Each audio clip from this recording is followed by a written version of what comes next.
بسم اللہ الرحمن الرحیم۔ لائف ان اسلام کے دیکھنے والوں کو میرا سلام۔ آج ہم ذکر کریں گے قیامت کا اور اس کی نشانیوں کا۔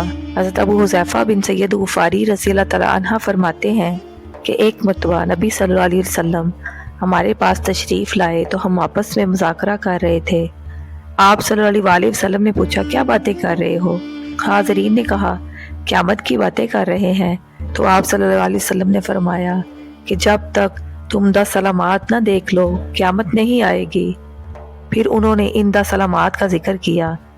قیامت کی علامات کبریٰ میں سے سب سے پہلی علامت حضرت امام مہدی رضی اللہ تعالیٰ عنہ کا ظہور ہے۔ احادیث مبارکہ میں حضرت امام مہدی رضی اللہ تعالیٰ عنہ کا ذکر بڑی تفصیل سے آیا ہے۔ حضرت مہدی رضی اللہ تعالیٰ عنہ حضرت سیدہ فاطمہ الزہرا رضی اللہ تعالیٰ عنہ کی اولاد میں سے ہوں گے۔ نام محمد، والد گرامی کا نام عبداللہ ہوگا۔ حضرت صلی اللہ علیہ وآلہ وسلم سے بہت مشابہت ہوگی۔ پیشانی کھلی اور ناک بلند ہوگی۔ زمین کو عدل و انصاف سے بھر دیں گے۔ پہلے ان کی حکومت عرب میں ہوگی، پھر ساری دنیا میں پھیل جائے گی۔ 7 سال حکومت کریں گے۔ مہدی عرب زبان میں ہدایت یافتہ کو کہتے ہیں۔ ہر صحیح الاعتقاد اور بعمل عالم دین کو بھی مہدی کہا جا سکتا ہے، بلکہ ہر راسخ العقیدہ نیک مسلمان کو بھی مہدی کہا جا سکتا ہے۔ حضور اکرم صلی اللہ علیہ وآلہ وسلم نے حضرت امیر معاویہ کو بھی ہادی اور مہدی ہونے کی دعا دی ہے۔ اس سے بھی یہی لغوی معنی مراد ہیں۔ امام مہدی رضی اللہ تعالیٰ عنہ مدینہ منورہ میں پیدا ہوں گے۔ آخری زمانے میں جب مسلمان ہر طرف سے مغلوب ہو جائیں گے، مسلسل جنگیں ہوں گی، شام میں بھی عیسائیوں کی حکومت قائم ہو جائے گی، ہر جگہ کفار کے مظالم بڑھ جائیں گے، عرب میں بھی مسلمانوں کو باقاعدہ پرشوکت حکومت نہیں رہے گی، خیبر کے قریب تک عیسائی پہنچ جائیں گے اور اس جگہ تک ان کی حکومت قائم ہو جائے گی۔ بچے کچے مسلمان مدینہ منورہ پہنچ جائیں گے۔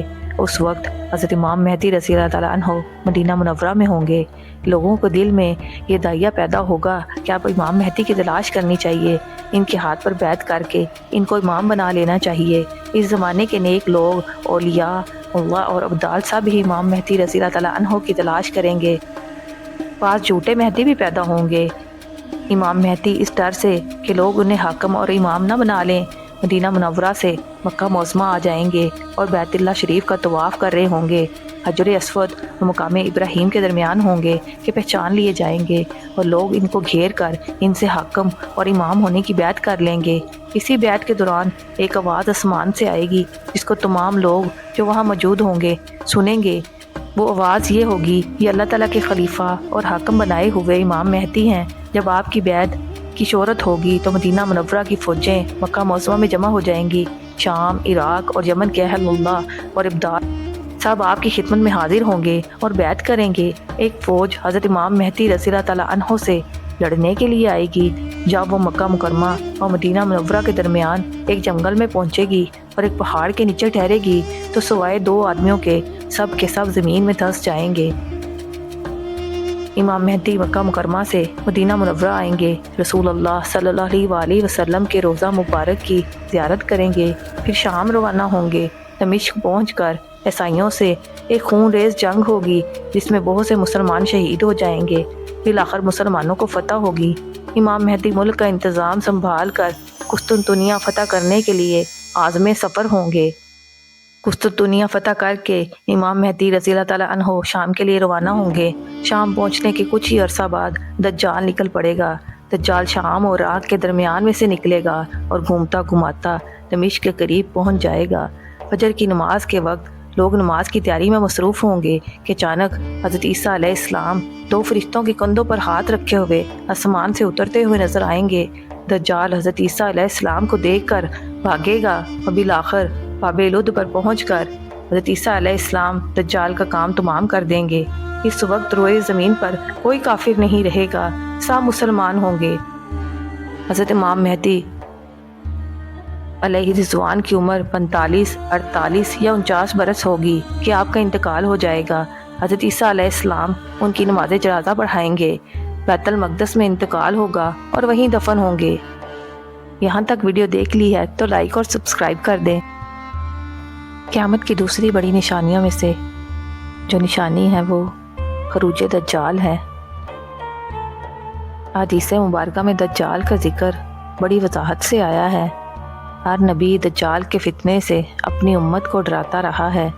حضور اکرم صلی اللہ علیہ وآلہ وسلم نے بھی اس کی نشانیاں بیان فرمائی ہیں۔ دجال کا ثبوت حدیث متواترہ اور جماعی امت سے ہے۔ دجال کے معنی مکار، جھوٹا، حق اور باطل کو غلط ملت کرنے والا ہے۔ اس معنی کے اعتبار سے ہر اس شخص کو جس میں یہ صاف موجود ہوں دجال کہا جا سکتا ہے۔ یہاں دجال سے مراد ایک خاص کافر ہے جس کا ذکر احادیث میں بار بار آیا ہے، جو یہودی ہوگا، خدائی کا دعویٰ کرے گا۔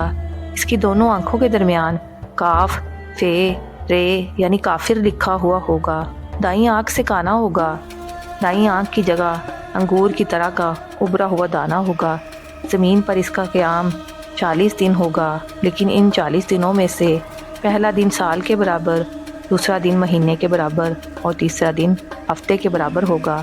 باقی دن عام دنوں کی طرح ہوں گے۔ بندوں کے امتحان کے لیے اللہ تعالیٰ اس کے ہاتھ سے مختلف کر کے عادت امور اور شبد ظاہر فرمائیں گے۔ وہ لوگوں کو قتل کر کے زندہ کرے گا۔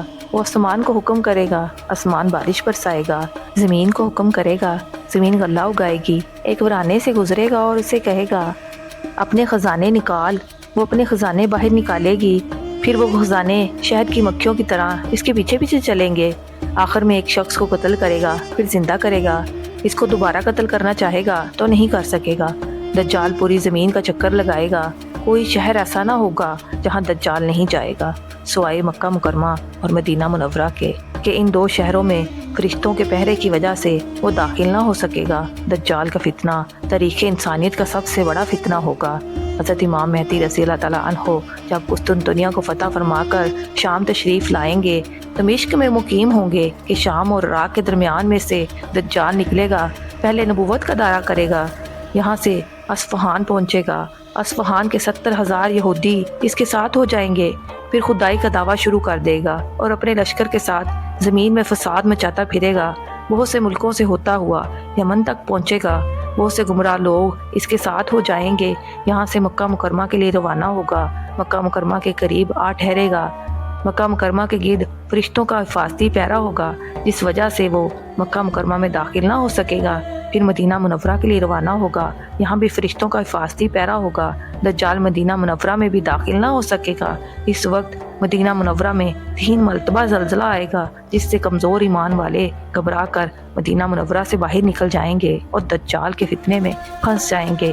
مدینہ منورہ کے مضافات میں ایک اللہ والے دجال سے مناظرہ کریں گے۔ دجال انہیں قتل کر دے گا، پھر زندہ کرے گا۔ وہ کہیں گے، یہ سن کر وہ نیک انسان کہنے لگے کہ اب یقین ہو گیا تو دجال ہے۔ قیامت کی تیسری علامت کبریٰ میں حضرت عیسیٰ علیہ السلام کا آسمانوں سے نازل ہونا اور دجال کو قتل کرنا ہے۔ آسمانوں سے حضرت عیسیٰ علیہ السلام کے نازل ہونے کی تفصیل یہ ہے کہ جب حضرت امام مہدی رضی اللہ تعالیٰ عنہ مدینہ منورہ سے ہو کر دمشق پہنچ چکے ہوں گے اور دجال بھی مکہ مکرمہ اور مدینہ منورہ سے دھتکارا ہوا دمشق کے قریب پہنچ گیا ہوگا۔ امام مہدی رضی اللہ تعالیٰ عنہ اور یہودیوں کے درمیان جنگ زوروں پر ہوگی کہ ایک دن فجر کی نماز کا وقت ہوگا، اذان فجر ہو چکی ہوگی، لوگ نماز کی تیاری میں مشغول ہو گئے ہوں گے کہ اچانک حضرت عیسیٰ علیہ السلام 2 فرشتوں کے پروں پر ہاتھ رکھے ہوئے آسمان سے اترتے ہوئے نظر آئیں گے۔ سر نیچے کریں گے تو پانی کے قطرے گریں گے، سر اونچا کریں گے تو چمکدار موتیوں کی طرح دانے گریں گے۔ دمشق کی جامع مسجد کے قریب مشرقی جانب کے حصے میں سفید رنگ کے مینار پر اتریں گے، وہاں سے سیڑھی کے ذریعے نیچے اتریں گے۔ حضرت عیسیٰ علیہ السلام عدل و انصاف قائم کریں گے، عیسائیوں کی سلیب توڑ دیں گے۔ سلیب توڑنے کا مطلب یہ ہے کہ عیسائیوں کے عقیدوں سلیب کو غلط قرار دیں گے، خنزیر کو قتل کریں گے، جزیہ کو ختم کر دیں گے، یہودیوں اور دجال کو قتل کریں گے، یہاں تک کہ یہودی ختم ہو جائیں گے۔ جس کافر کو ان کا سانس پہنچے گا وہ وہیں مر جائے گا۔ باب لد پر دجال کو قتل کریں گے، مال کی اتنی فراوانی ہو جائے گی کہ کوئی اسے قبول نہیں کرے گا۔ حضرت امام مہدی رضی اللہ تعالیٰ عنہ کی وفات کے بعد تمام انتظام حضرت عیسیٰ علیہ السلام سنبھالیں گے۔ آسمان سے اترنے کے بعد بھی حضرت عیسیٰ علیہ السلام نبی ہی ہوں گے، کیونکہ نبی منصب نبوت سے کبھی معزول نہیں ہوتا۔ دجال کو قتل کرنے کے بعد حضرت عیسیٰ علیہ السلام مسلمانوں کے احوال کی اصلاح فرمائیں گے۔ اللہ تعالیٰ کے حکم سے انہیں کوہ طور پر لے جائیں گے۔ 40 یا 45 برس کے بعد ان کی وفات ہوگی۔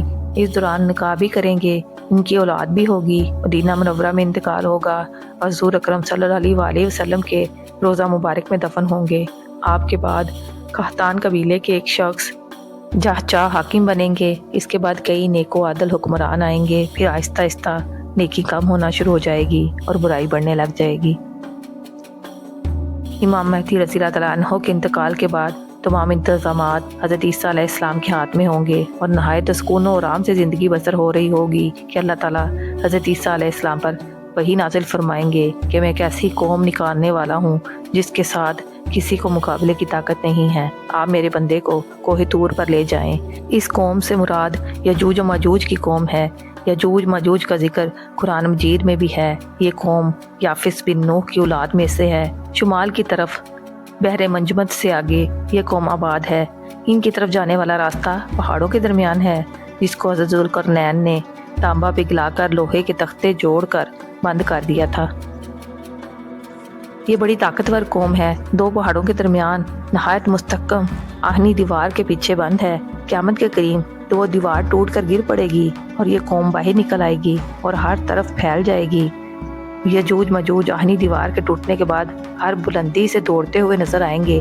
جب ان کی پہلی جماعت بحیرہ تبر پر سے گزرے گی تو ان کا سارا پانی پی جائے گی۔ جب دوسری جماعت گزرے گی تو وہ کہے گی یہاں کبھی پانی تھا۔ یجوج مجوج کی وجہ سے حضرت عیسیٰ علیہ السلام اور مسلمان بڑی تکلیف میں ہوں گے۔ کھانے کی قلت کا یہ عالم ہوگا کہ بیل کا سر 100 دینار سے بھی قیمتی اور بہتر سمجھا جائے گا۔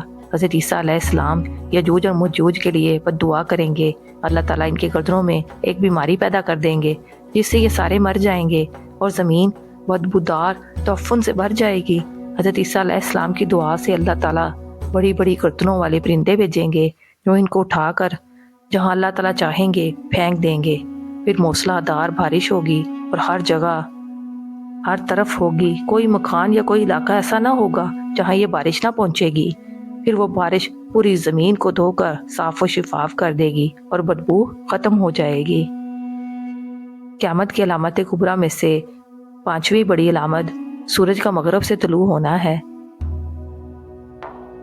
قرآن کریم اور حدیث مبارکہ میں اس کا ذکر موجود ہے۔ دھویں کے ظاہر ہونے اور زمین میں دس جانے کے واقعہ کے بعد ذو الحجہ کے مہینے میں 10ویں ذی الحجہ کے بعد اچانک ایک رات بہت لمبی ہوگی کہ مسافروں کے دل گھبرا کر بے قرار ہو جائیں گے، بچے سو سو کر اکتا جائیں گے، جانور باہر کھیتوں میں جانے کے لیے چلانے لگیں گے، تمام لوگ ڈر اور گھبراہٹ سے بے قرار ہو جائیں گے۔ جب 3 راتوں کے برابر وہ رات ہو چکے گی تو سورج ہلکی سی روشنی کے ساتھ مغرب کی طرف سے طلوع ہوگا اور سورج کی حالت ایسی ہوگی جیسے اس کو کہن لگا ہوتا ہے۔ اس وقت توبہ کا دروازہ بند ہو جائے گا اور کسی کا ایمان یا گناہوں سے توبہ قبول نہ ہوگی۔ سورج آہستہ آہستہ اونچا ہوتا جائے گا۔ جب اتنا اونچا ہو جائے گا جتنا دوپہر سے کچھ پہلے ہوتا ہے تو واپس مغرب کی طرف غروب ہونا شروع ہو جائے گا اور معمول کے مطابق غروب ہو جائے گا۔ پھر رسم معمول طلوع و غروب آفتاب ہوتا رہے گا۔ مغرب سے سورج طلوع ہونے کے واقعے کے 120 سال بعد قیامت کے لیے سور پھونکا جائے گا۔ قیامت کی بڑی علامتوں میں سے ایک بڑی علامت دابت الارض کا زمین سے نکلنا ہے۔